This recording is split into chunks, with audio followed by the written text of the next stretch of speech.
అనకాపల్లిలో జన సైనికులు ఆత్మీయ సమావేశానికి హాజరైన జనసేన ప్రధాన కార్యదర్శి కొనెదెల నాగబాబుకు ముందుగా అనకాపల్లి మారేడుపూడి జంక్షన్ దగ్గర నుంచి జనసేన పార్టీ కార్యాలయం వరకు భారీ ర్యాలీతో జనసేన నాయకులు జనసేన సైనికులు ఘన స్వాగతం పలికి పార్టీ కార్యాలయం ముందు చేశారు.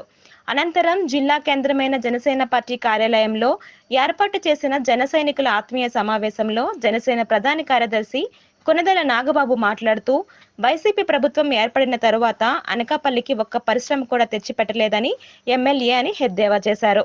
రాబోయే ఎన్నికల్లో జనసేన టీడీపీ ప్రతి ఒక్కరూ కూడా అంగీకరించి మీ ఓటును వేసి గెలిపించాలని అన్నారు. జనసేన టీడీపీ అధికారంలోకి రాగానే లా అండ్ ఆర్డర్ కట్టుదిట్టం చేస్తామని అన్నారు. వైసీపీ అధికారంలో మహిళలకు రక్షణ లేకుండా పోయిందని అన్నారు.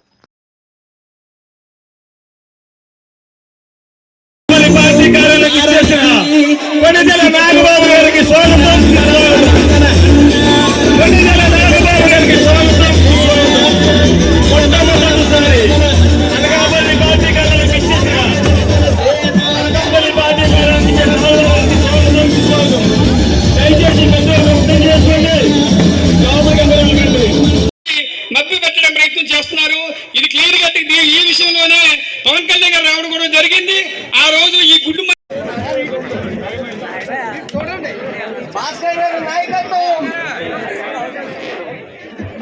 Right from US to America నుంచి అనకాపల్లి దాకా ఎవరు అట్లా పైగా ఉన్నది ప్రజల దగ్గర లాక్కొని ప్రజల దగ్గర కోట్లు తీసుకొని లక్షలు దానం చేసిన వ్యక్తులు దుర్మార్గం. సో నిలబడండి, మన జనసేన టీడీపీ అలయన్స్ అభ్యర్థులకి అండగా నిలబడండి. సో ఒక మంచి మాటతో చెప్పి ముగిస్తారు.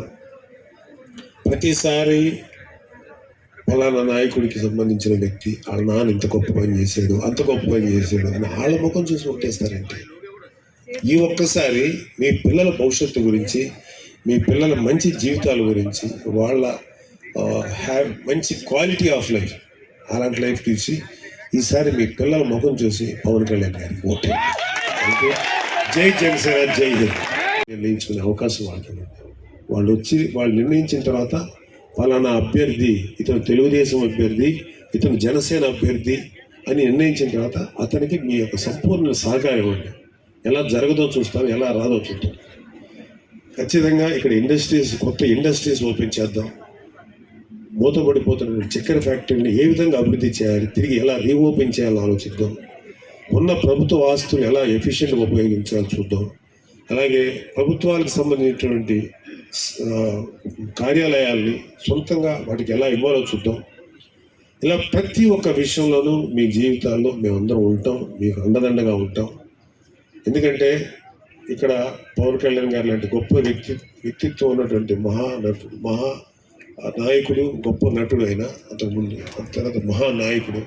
తన జీవితంలో తను సంపాదించిన డబ్బు కూడా ప్రజల కోసం ఖర్చు పెట్టాడు తప్ప ఏ రోజు సొంతంగా